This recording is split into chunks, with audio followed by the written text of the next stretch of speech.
कुछ स्टूडेंट को देख रहे हैं, पढ़े जा रहे हैं, पढ़े जा रहे हैं, पढ़े जा रहे हैं, उनका रिजल्ट नहीं हो रहा है, उनका मार्क्स नहीं आ रहा है। और कुछ स्टूडेंट ऐसे हैं जो 2 घंटा उनसे कम पढ़कर और अच्छे मार्क्स लेकर आ रहे हैं।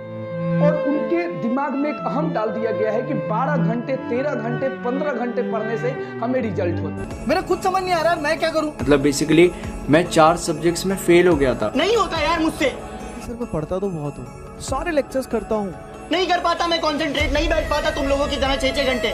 Just working hard doesn't do things in the world. मैं इतनी ज्यादा पढ़ाई करता हूँ, मैं इतनी ज्यादा मेहनत करता हूँ, सब कर लेता हूँ, सर मार्क्स नहीं आता। Study hard. If you work, how should you work? Work hard. निहायत ही बोरिंग सब्जेक्ट है यार ये।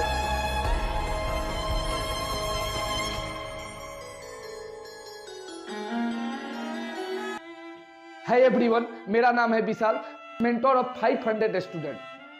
तो आज हम इसी टॉपिक के बारे में बात करने वाले हैं कि कुछ स्टूडेंट ऐसे हैं जो कि कम पढ़कर अच्छे मार्क्स ला रहे हैं और कुछ ऐसे स्टूडेंट हैं जो कि बहुत ज़्यादा पढ़कर कम मार्क्स लेकर आ रहे हैं। तो देखिए, इसका मेन रीजन क्या है, मेन टॉपिक इसका ये है कि हमारा थिंकिंग, हम सोच नहीं रहे हैं ज़्यादा, हम अपने माइंड को ज़्यादा डेवलप नहीं कर रहे हैं, माइंड से बहुत ज़्यादा थिंकिंग नहीं कर रहे हैं। आज उसका सबसे बड़ा जरिया है नेटवर्क, डिजिटल इंडिया। सबसे बड़ी चीज हम क्या कर रहे हैं कि जो भी हम क्वेश्चन में, जैसे कोई भी क्वेश्चन, मैथ्स की क्वेश्चन बनाने बैठे और वो क्वेश्चन सपोज दैट हम उस क्वेश्चन में फंस गए, हमें ये नहीं आ रहा है, तुरंत उसको गूगल पे सर्च कर रहे हैं, हमारे आंसर आ जा रहे हैं, उसको लिख रहे हैं। यानी कि हमारा माइंड, हम अपने माइंड को ज्यादा काम नहीं करवा रहे।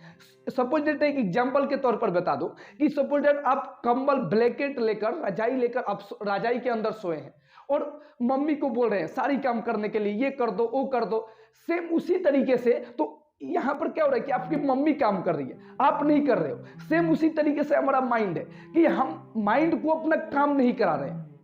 जब हम अपने माइंड को ज्यादा थिंकिंग कराने लगेंगे, सोचने की ज्यादा क्षमता बढ़ाने लगेंगे, उस दिन हम अच्छे मार्क्स से पास होंगे, अच्छे मार्क्स लाएंगे एग्जाम में, ट्यूशन में या स्कूल में। क्या होता है कि हम कोई भी क्वेश्चन बनाने बैठते हैं, हम उसको सोचने पे मजबूर कर देते हैं, उसे सोचते नहीं है, उस क्वेश्चन को ज्यादा सोच नहीं पाते हैं। सपोज दैट मैं यहाँ मैथ्स की कोई भी क्वेश्चन लिखता हूँ, एक यहाँ पे पॉलिनोमियल की एक क्वेश्चन ले लेता हूँ और यहाँ पे देख रहे हैं कि इस क्वेश्चन को सॉल्व करने के लिए सबसे बड़ी एग्जांपल मैं आपको बता दूं कि आपको कोई भी सवाल यदि नहीं आ रहा है तो उस पर आप उसको कम से कम 2 बार, 3 बार, 4 बार, 5 बार उसको बनाओ। उस पर पूरा एकदम अब मतलब अंतिम हो जाना चाहिए कि अब हमसे नहीं बनेगा, तो जाकर उस क्वेश्चन को टीचर के पास ले जाओ, तब जाकर उसे गूगल पे सर्च करो। यानी ये अंतिम है।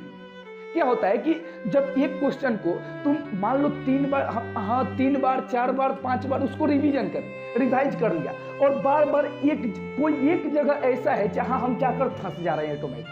कोई भी ऐसा टॉपिक है, फर्स्ट लाइन बनाया सही, सेकंड लाइन में सही बनाया, थर्ड लाइन में जाकर एक जगह में मिस्टेक कर, फिर तो ये फर्स्ट टाइम हो गया। सेकंड टाइम में फिर हो सकता है कि एक जगह फिर मिस्टेक कर दे, दूसरे लाइन में फिर तीसरा बार ट्राई किया, फिर तीसरे बार एक जगह जाकर फंस गया।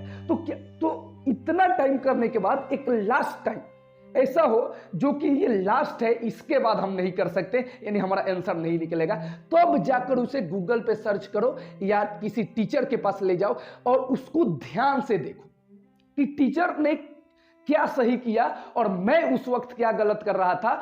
तो उस क्वेश्चन को आप जिंदगी में कभी नहीं भूल पाओगे। हाँ, आप जिंदगी में कभी उस क्वेश्चन को नहीं भूल पाओगे, मैं 100% गारंटी देता हूं। लेकिन क्या होता है, थिंकिंग पावर आप लोग बढ़ाते नहीं हो, तुरंत उसको गूगल पे सर्च करते हो, नहीं आ रहा है, टीचर के पास लेकर, यहां तक कि आजकल के स्टूडेंट क्वेश्चन भी नहीं लिखते, नहीं आया छोड़ दो, सर बताएंगे।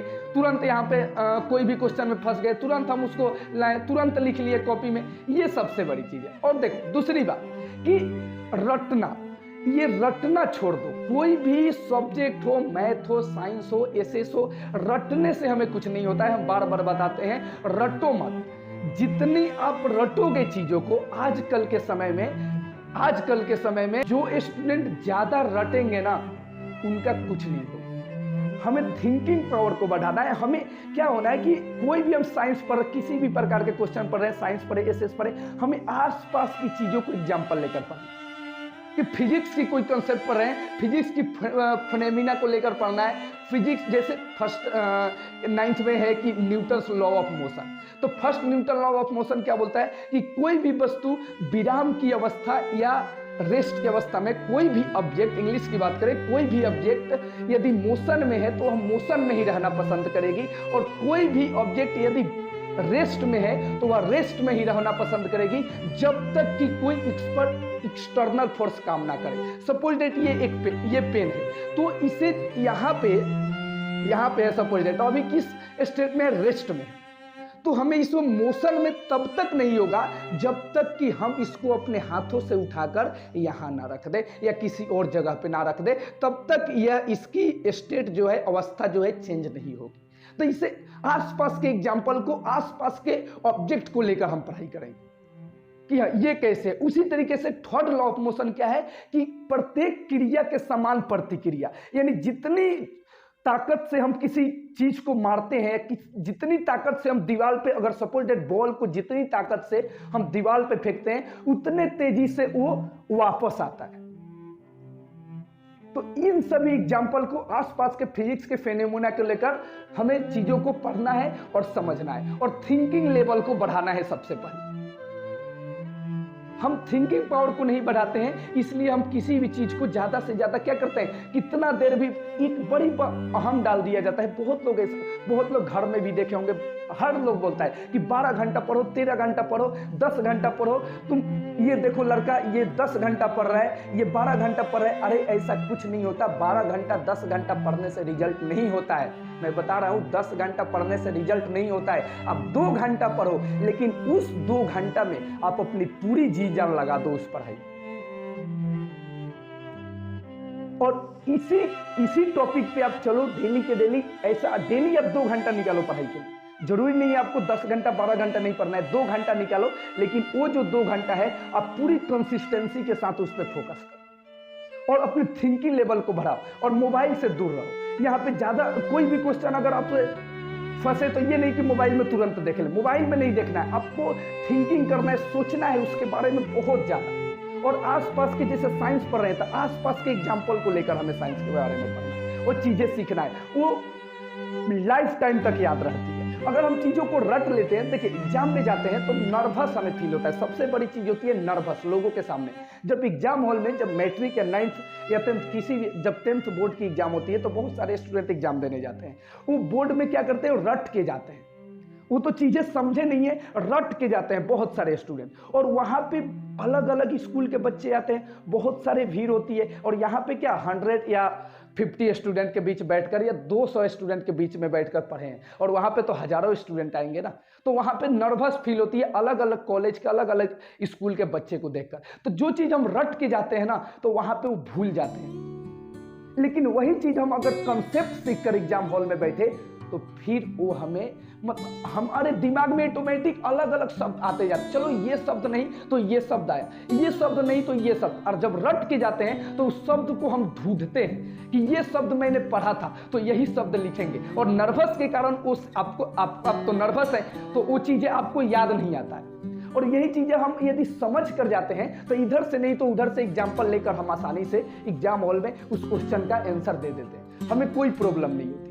लेकिन वही रट के जाते हैं तो वो चीज हमें उसी शब्द को लिखना है, क्योंकि हम रट के आए हैं, कोई और शब्द लिख नहीं सकते क्योंकि हम तो समझे नहीं है। तो सबसे बड़ी चीज है कि समझो चीजों, रटना बंद कर दो माय डियर स्टूडेंट। और आज अभी आप नोट्स बना के ज्यादा से ज्यादा, जब देखिए अभी तो क्या दिसंबर चल रहा है और आपका एग्जाम है क्या फरवरी या मार्च में आपकी एग्जाम होगी, तो अभी आपके पास नोट्स बनाने की समय नहीं होगी। तो आप अभी के समय में नोट्स मत बनाया करो। आप अभी के समय में जो नोट्स बना दिए हैं उसी को आप रिवीजन करो। और उसी में आप एफर्ट लगाओ। लेकिन जब आपकी स्टार्टिंग होगी, जैसे मार्च में जो 9th के स्टूडेंट हैं जो मार्च में 10th में चले जाएंगे, तो आप उस समय से आप नोट्स बनाना स्टार्ट करना। अभी आप नोट्स मत बनाओ। देखो मैं ये मानता हूँ कि नोट्स बनाकर जब हम जो चीज़ें हम क्लास में, स्कूल में, ट्यूशन में पढ़ लेते हैं, अगर उसी चीज़ को आकर हम घर पे नोट्स बनाकर पढ़ते हैं तो वो चीज़ें हमें ज़्यादा समझ आती हैं। क्योंकि हम जो चीज़ें उसको पढ़ के लिखते हैं अच्छी तरीके से, उसे हैंड राइटिंग में स्लो लिखते हैं अच्छी हैंड राइटिंग में, क्योंकि नोट्स बना रहे हैं, तो वहाँ पे ज़्यादा चीज़ें समझ आती हैं, है ना। तो उस समय क्या होती है वो, लेकिन अभी आपके पास नोट्स बनाने के समय नहीं, तो अभी आप नोट्स मत बनाओ। जो नोट्स बना लिए हैं उसी को आप रिवीजन। और जो आपका 9th वाले स्टूडेंट है, जब 10th में अभी मार्च आ रहा है, उस समय से उसी वक्त से आप नोट्स बनाना स्टार्ट करें।